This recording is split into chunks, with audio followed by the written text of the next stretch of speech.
Welcome to Wheel Good Time, where today we're going to be discussing you buying your very first electric unicycle. But before you do, stop! You got a lot of stuff to consider before you just throw a fat wad of cash down. Why is it that you've decided to buy one? Is it because maybe you want to delete a car from your life? Maybe you live in a big city and there's just not enough parking spaces available, and an EUC is a good way to not have that problem anymore. Some people want to just rip down some trails. Maybe you want to commute to work on one. Think about your use case, think about what you're planning on using your EUC for, and then you're gonna use that information to decide what EUC you're actually going to be buying. First things first, you need to decide what wheel size you're gonna be getting. EUC size is determined by the tire diameter, not the rim diameter. Rim diameter is used by pretty much everyone else in the transportation world, but in the EUC world, for some reason, we've adopted this mentality of it being the diameter from edge to edge of the tire. Generally, the very first size of electric unicycle you want to get is going to be on the smaller end. The reason for that is because the bigger your EUC, the more it's going to weigh. The more it weighs, the longer it's going to take you to learn. Even some of the most experienced riders in the world still prefer something that's lighter and more nimble. So don't think that by getting a smaller EUC that you're going to be making a mistake. It is not a bad thing to be getting a smaller EUC, because some people never ever outgrow it. The very first wheel size that you probably want to be looking at is round about 16 to 18 inches. If you're on the smaller end, or say for example that you have a child that is learning how to ride an EUC, something even smaller might be appropriate.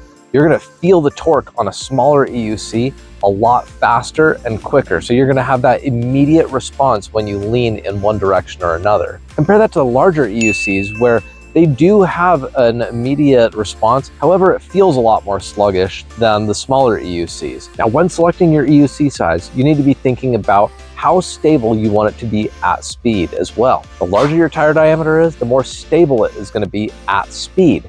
So when you're going at 35 miles an hour, it's going to be a lot more stable and therefore a lot safer if you go with a larger EUC. At 35 miles an hour, it is simply unsafe to try to go that fast on a very, very small wheel. Most wheels that are extra small are unable to go that fast as well.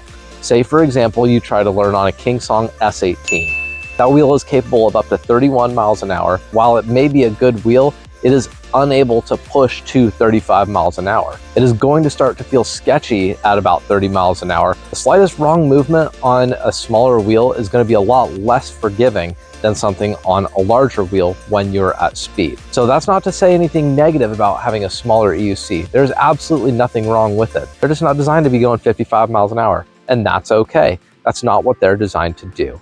As a brand new learner of EUCs, to accelerate the speed at which you learn, you probably want to learn on a smaller EUC. Let's talk about safety gear now. You need to have a helmet at all times, and a bike helmet simply won't do.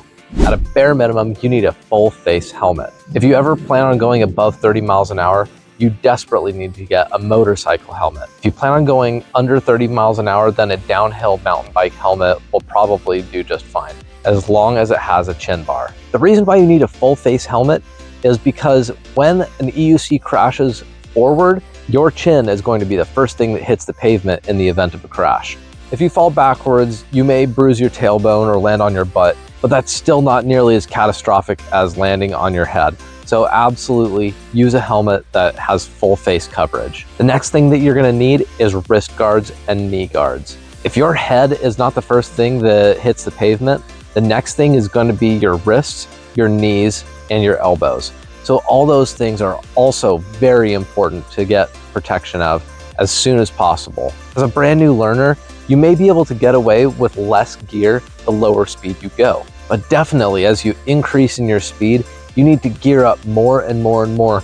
I look like a weirdo too, riding around looking like the Michelin Man. At least I have that sense of security knowing that I am going to be protected in the event of a high-speed crash. If you happen to be shopping for a motorcycle helmet, make sure you get one that is DOT/ECE approved. If you can, and you have the money to spend on it, I would recommend getting even higher levels of certifications. Let's talk about choosing the wheel that you actually want to get.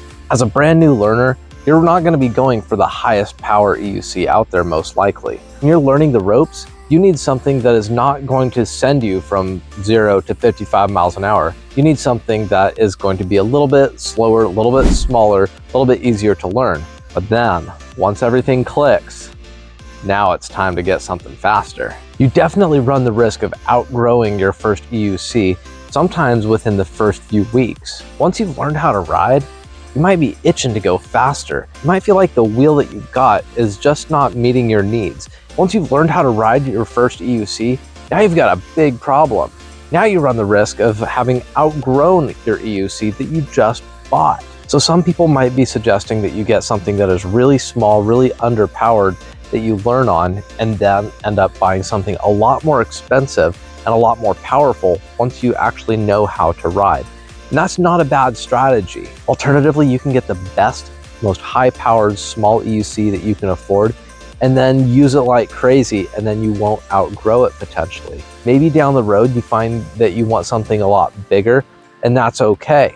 Now you have something that is smaller that you're still able to enjoy even after you've learned how to ride on that first EUC. So the bottom line is, buy once, cry once. Get the best thing you can afford, and your bank account might hate you, but at least it's not gonna hate you twice. Get something that you think you're gonna be still riding in 500 to 1,000 miles, and then maybe you're gonna be thinking about getting something bigger, but you can cross that bridge when you come to it. You don't wanna buy something that you're gonna be outgrowing in the first 50 miles and think, boy, why did I just waste $800, $1,000+ on this EUC that I really don't have a desire to ride on anymore? I want something bigger, better, faster, stronger. So keeping that in mind, now you can think about getting something that is possibly used. A used wheel is a great way to get a good deal on an EUC to learn on, and then get something better and stronger that really suits your desires and use case later on, but you're able to save a whole lot of money. EUCs don't really retain their value that well. The more miles on it, of course, and the more beat up it is, obviously, the less it's going to cost. If you do wind up getting a used EUC though, there are some serious things that you need to consider before you do that. How old is this EUC? Has it been abused? What has been done on it? What kind of batteries does this have? Some EUCs out there with LG M50T batteries are actually potentially bombs that can blow up your house. So it's very important to think about what type of batteries are inside a used EUC. If the used EUC that you're looking at has been in any crashes, then that EUC could potentially be catching fire when you're least expecting it. I would say the max age of an EUC that you should be looking at to buy used is maybe 2 to 3 years old. Anything older than that, and you are looking at some potential battery degradation, and you don't truly know the full history of the wheel. When you're looking at your first EUC, you also need to be looking at either a suspension or a non-suspension wheel. Suspension is a pretty recent innovation that started with the Kingsong S19 and InMotion B11. And ever since then, the EUC market has exploded with suspension-only EUCs. There's very few that are released nowadays that don't have this built in. If you value your knees, get a suspension. If you have an EUC that doesn't have a suspension and you're not expecting a pothole, you could be accidentally turning yourself into a meat crayon on the pavement, and I don't think you want that. Suspension is incredibly important, not just for your knees, but also for comfort. You can ride for so much longer without your feet getting tired as long as you have a suspension. There's a lot of different types of suspension out there. As a brand new learner, pretty much any suspension will do, but we'll discuss what types of suspension that you ought to be looking at just in case you really want to get into the details. There's 3 main kinds of suspension that are used in EUCs. You've got the hydraulic type suspension that you see in the Commander Pro, Commander Mini, and Sherman S. Then you have air suspension, which is found in almost all Begode EUCs. An air shock is good, but you run the risk of potentially leaking air, which is a common thing for air suspension. That's not something that should necessarily be avoided, but it is worth considering. Then we have coil type suspension. Coil type suspension is pretty much maintenance free, just like the hydraulic type suspension. In general, those last a very long time. The most adjustable type of suspension is an air suspension. So while you do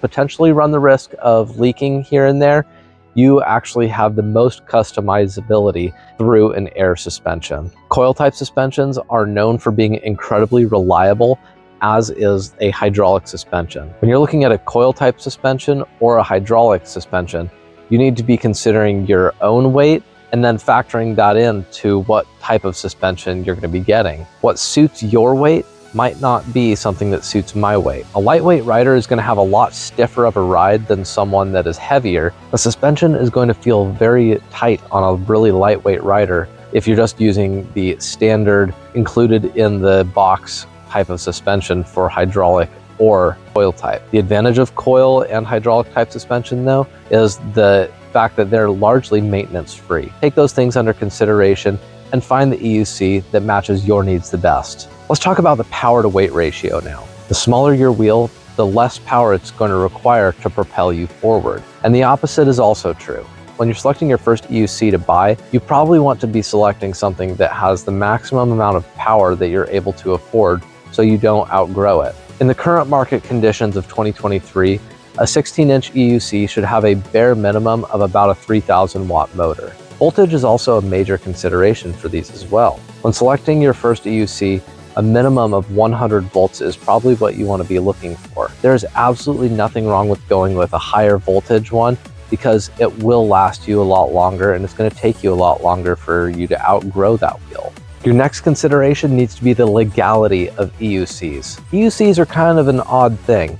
There are no laws that specifically prohibit EUCs in a lot of locations, but they do reside in a certain legal gray area that can be tough to navigate. In certain countries, such as the UK, it's illegal for you to ride an EUC on the street. In certain places in the United States, it's also specifically illegal for EUCs to ride on the street. So definitely check your local laws. EUCs by some authorities are considered the same as an e-bike. In others, they're considered the same as a personal mobility device for people with disabilities. In other places, they're considered something like an e-scooter or even a motorcycle. Unfortunately, because EUCs do not have a VIN number, you will be completely unable to get your EUC registered through your local Department of Motor Vehicles if you're in the United States. And because you cannot register your EUC, it is going to be nearly impossible to get liability insurance on an EUC. I've done my homework and searched high and low and called numerous insurance agencies, and it is basically impossible to get liability insurance on an EUC. If any of you savvy folks out there have been able to get liability insurance on yours,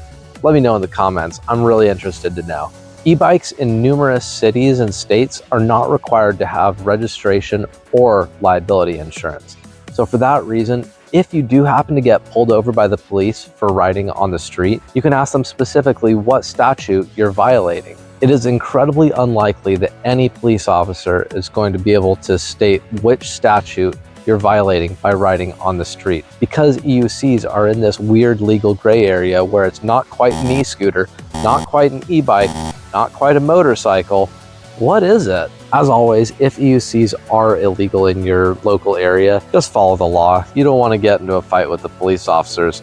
You'll probably lose. Now that you've figured out which EUC you're going to buy, now it's time to choose a vendor for where you're going to be buying it. In general, EUC vendors in the United States have a much better warranty than if you just buy it from China. The factory warranty on an EUC is generally not very good. So for that reason, EUC vendors in the United States extend their warranties, and that's how they really get your business. They generally will ship you your parts that you need in a much quicker fashion. You can save a lot of money by buying your EUC from Alibaba or AliExpress. The problem with that is that you're risking taking a long time for any replacement parts to come through. Also, the warranty is a lot shorter and a lot more restrictive. Then you also have to deal with the language barrier of dealing with an Alibaba vendor. Generally, they do speak half-decent English, but there will be a language barrier. Parts coming directly from China, if you get something from Alibaba, are gonna take up to a month for your parts to arrive. If you can't wait that long, don't buy it from there. The savings may not be worth it to you, but if they are, that's another decent option. EUC vendors in North America have a minimum of a 1-year warranty before the free parts dry up when things start to break. Depending on what manufacturer your EUC came from, you're looking at about a 3 to 6 month warranty for certain parts, and then for other parts, it could be up to a year. No matter what vendor you choose, if something does break, you are generally going to be the one that's going to be fixing it. They'll be sending you the parts, you will be doing the installs. You can have your stuff sent off, but it is generally going to cost you. EUCs are very heavy, very large, and therefore very expensive to ship. There's also some discount vendors in the United States, such as Next Gen Mobility and the EUC Underground. Those two vendors offer pretty much the same price as what you're able to get on Alibaba, but it comes from the United States. You're gonna have a lot better access to your vendor, and they speak English primarily, so it's gonna make it a lot easier on you. Not to mention the fact that the warranty still applies. It generally isn't as good of a warranty as it is from, say, Neltrek Evolution, Alien Rides, E-Wheels, etc. But the savings that you get are significant. So if you're into possibly getting a significant savings on your EUC with not as good of a warranty, then I recommend looking at those options. You got to think about protection for your wheel. When you're first learning how to ride an EUC, you are going to absolutely thrash it. There's going to be loads of bumps and scrapes and lots of cosmetic damage to your wheel that is inevitably going to lower its resale value significantly. So to mitigate that, I recommend putting baby-proofing bumpers around it, or maybe a fairing system, something that will cover your wheel and protect it from all the tumbles that it's going to take in the learning process. I can't overstate this. Your EUC is a very expensive investment, and you need to protect it the best you possibly can. Let's talk about my recommendations for EUCs for learners for each use case. First, we've got the trail junkie. For that, you want something that has a lot of suspension travel, has a lot of torque and a lot of power in a small package.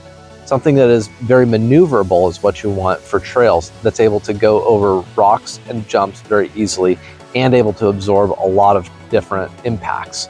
For that, I'm going to recommend the Begode Extreme and the Extreme Bull Commander Mini. For a budget option, I highly recommend the Begode T4. That wheel is 100 volts compared to the other two options that had 134 volts. So it's not going to be as powerful, but it is still a less expensive, very good, very reliable option that is able to get you where you want to go, and you're not going to be outgrowing it too quickly. Coming from a speed freak's perspective, I would still be very happy with the Begode T4 as a budget trail option. Next, we have the jumper category. This is probably not something that you're really thinking about as a learner for EUCs. If you're thinking about it though, the Begode Extreme is the one that you want to be looking for. The wheel has immense power, but it also has 130 millimeters of suspension travel. Next, we've got the child learner. A kid is going to be needing a wheel that is a lot smaller. So for that reason, I'm going to recommend something such as the Begode A2 or the Begode M10-4. Both wheels are very small, and so they won't be too overwhelming for a child. As the kid gets older and grows a bit bigger, you will want to get something that is a bit more powerful, because both of those wheels, while they may be good, neither of them have a suspension. And so eventually, when they get big enough, it might be wise to upgrade them to a 16-inch wheel that has a suspension. Till then, those two are some of the best and very highly reviewed starter wheels, especially for very small riders. Next, we've got the large learner category. This category is for people that either are very tall or weigh a lot and need something that is bulky and is able to really get them where they need to go, that you're not straining a small wheel. To be clear, a 6 foot tall, 250-pound man is still able to ride a T4 without any problems as long as you pressurize the shock appropriately. However, due to a person's weight, you want something that has adequate power to get you there a little better, that's not straining the motor. For that reason, I'm going to recommend the Begode Master, the Kingsong S22, the Begode EX30, and the Veteran Sherman S. All those wheels are between 70 and 100 pounds, and so they are definitely on the heavier side, but each of those has a 20-inch rim. The 20-inch zone is kind of the sweet spot for experienced riders, something that's able to go high speed on the road and high speed on the trails.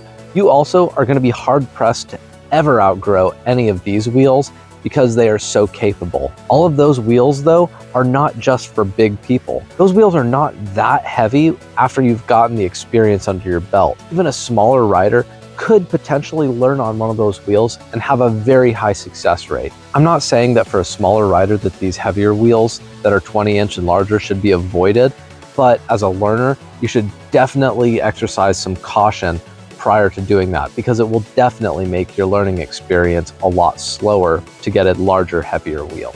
If you are looking at getting a big wheel, then you really need to check out this video, because it's really going to help you make the decision to see if it's truly right for you. Finally, if and only if you found this video valuable, please smash that like and subscribe button. I sincerely appreciate it. See you next time.